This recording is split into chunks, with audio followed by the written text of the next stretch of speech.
Hey guys and girls, it's Ken and Gina here from OKportugal and welcome to another episode of Portugal Farm Life.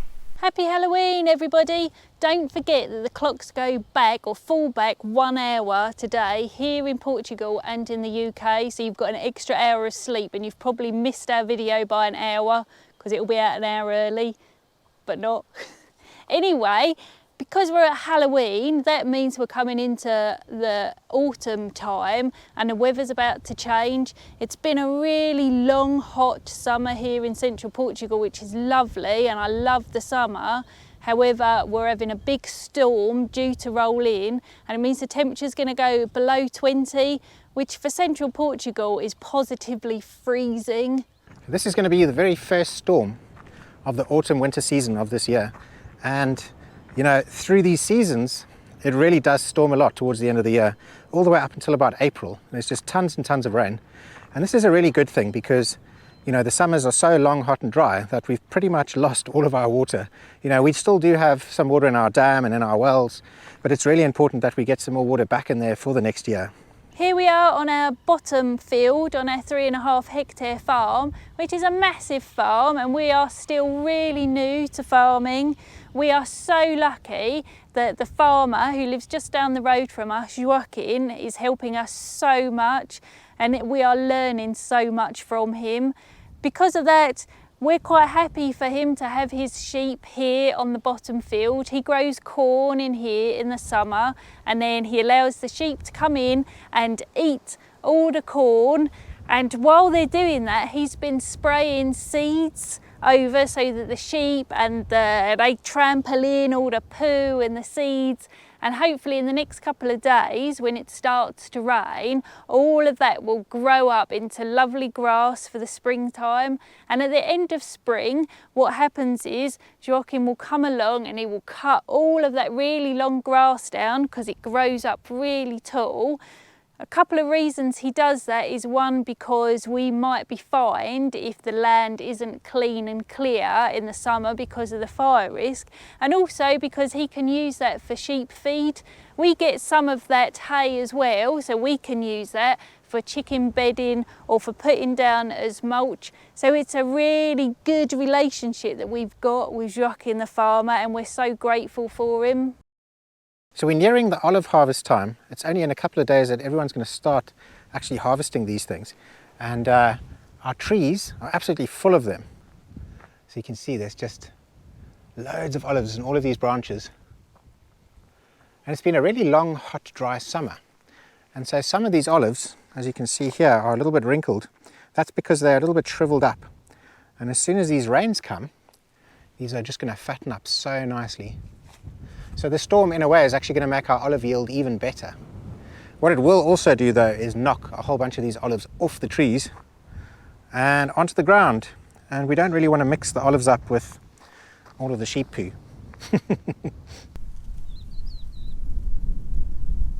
This is the biggest olive tree on our farm, and it's huge. It has a massive trunk. We think it's probably hundreds and hundreds of years old. This giant olive tree produces giant olives. I assume these ones are going to be much better for eating because they're bigger, so easier to take the pips out of. So these green and black ones came out of this giant tree, and then these little ones came off the tree that I was just stood up out there. So the black and green ones are all coming off the same trees. Another interesting fact is, I didn't know this until I moved to Portugal, is that you cannot eat an olive straight off the tree. They are really, really bitter. You actually have to put them in water or brine and soak them before they're edible. So if you're trying to see if your olives are ripe, don't eat them off the tree because you'll never pick them because they're horrible. We're just on our way back up to the farmhouse, and we're just keeping an eye open for anything that could potentially get damaged in the storm or blow away. Last year we left a whole bunch of our cushions on our sofas, and those all ended up blowing all over the place. I mean, we actually had them in the dam and everywhere, like we had to go and fetch them with a boat. Yeah. But yeah, no, I think this needs to come in. So we're just going to have to take that off somehow. Well, you can just... Oh, can you? Oh, brilliant. Oh, well, that's handy. Yeah, this is like a little hammock chair. So it's quite nice in the summer, but during a storm it's going to act like a big sail. Oh, brilliant. Well, that's pretty handy. Good job. All right, let's go and get those cushions in.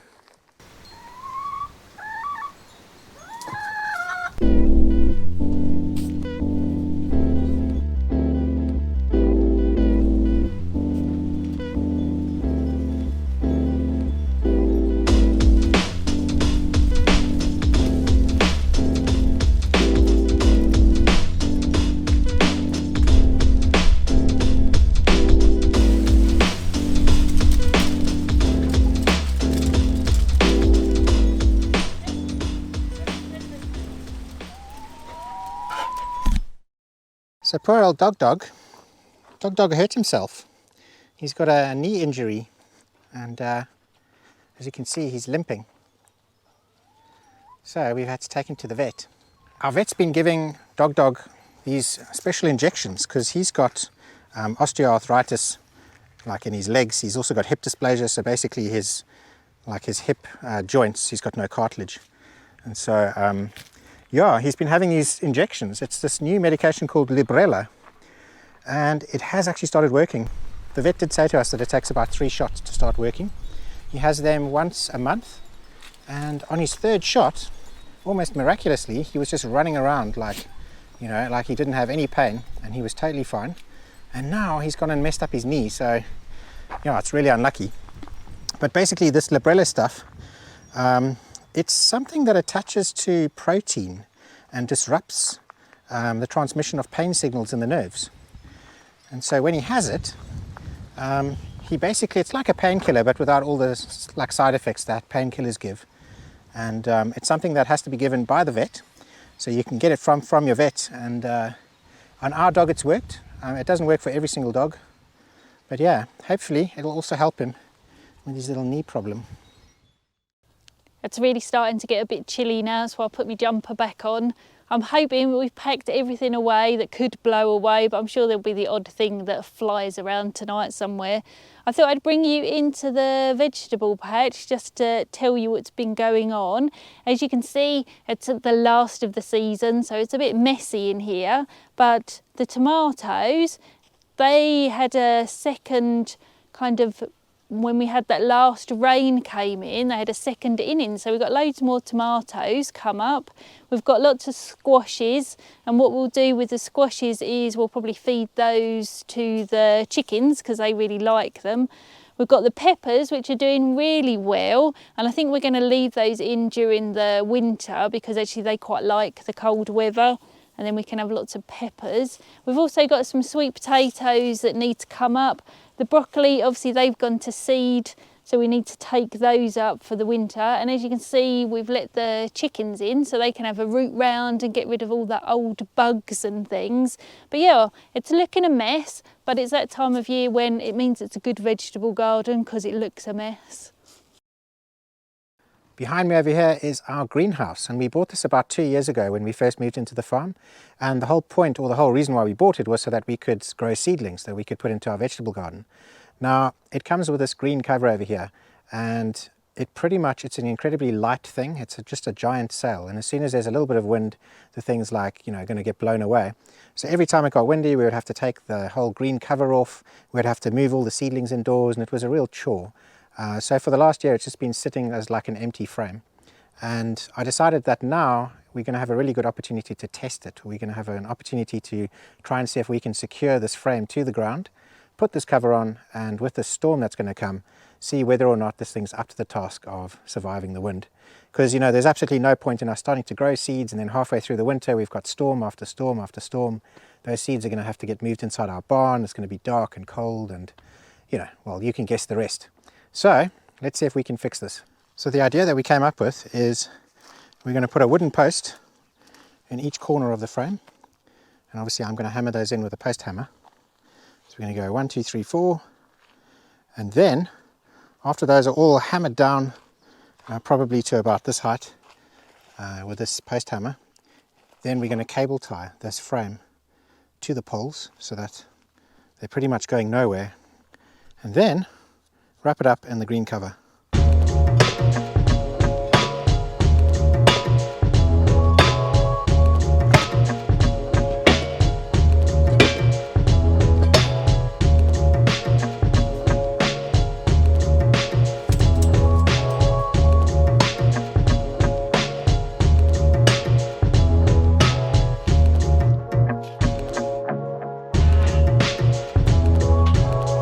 So I've only managed to put in 3 poles, one over there, one over there, and one over there.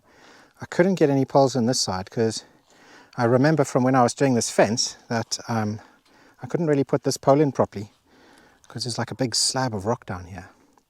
So unfortunately this side's not going to have extra reinforcement. But what we're doing on all the other sides is we're cable tying the frame onto these poles, and then hopefully that's going to stop stop the frame from sort of lifting up and blowing over in the wind. So that's the idea anyway. But yeah, we'll see if we can get it to work. We'll tell about 3 o'clock in the morning. Yeah. It's halfway down the farm. Yeah. Well, that is if the storm actually does come, because it seems a bit peaceful right now. But yeah, it could be the quiet before the storm.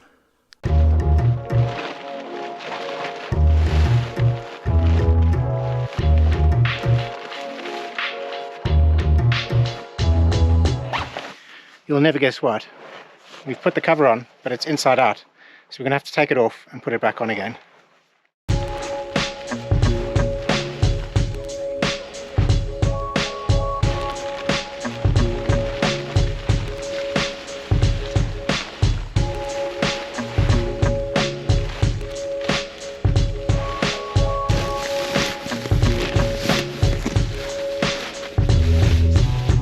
So here we go. It's practically bulletproof. I mean, this thing could withstand a hurricane.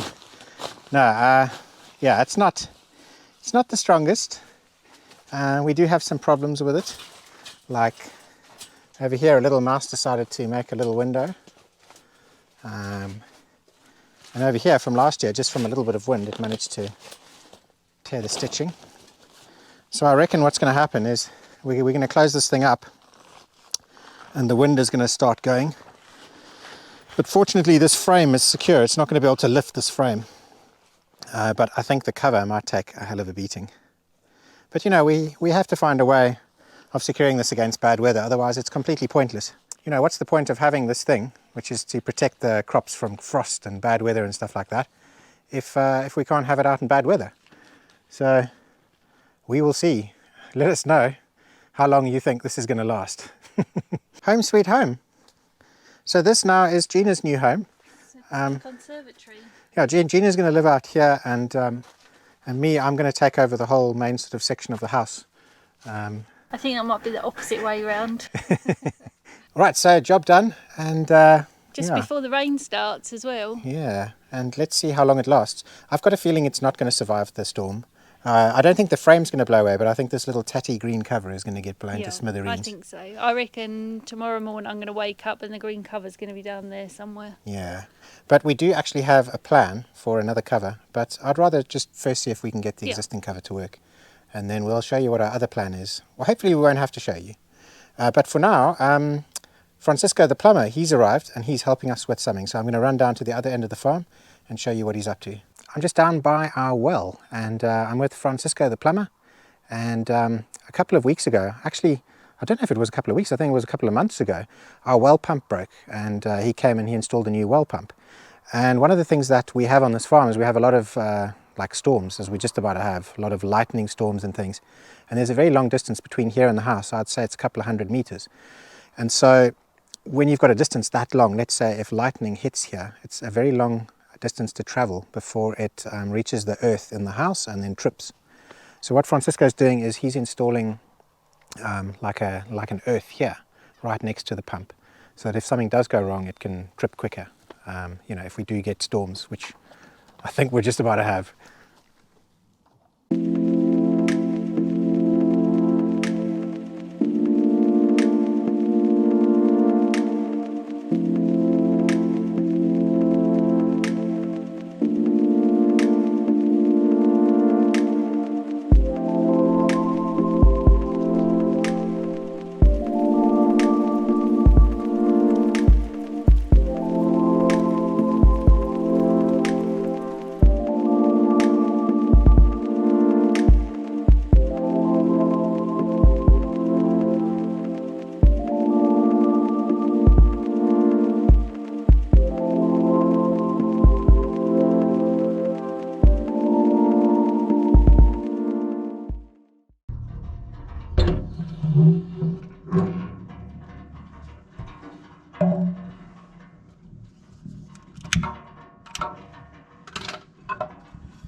even though the storm didn't actually happen, we've got ourselves the very first fire of the season. And that wraps up another episode of Portugal Farm Life. So thank you so much for tuning in. If you like the video, don't forget to hit the like button. And if you want to watch more of this content, don't forget to subscribe and hit the notification bell. Thank you for watching. Tune in next week, same time on YouTube, for another episode of Portugal Farm Life. Ciao.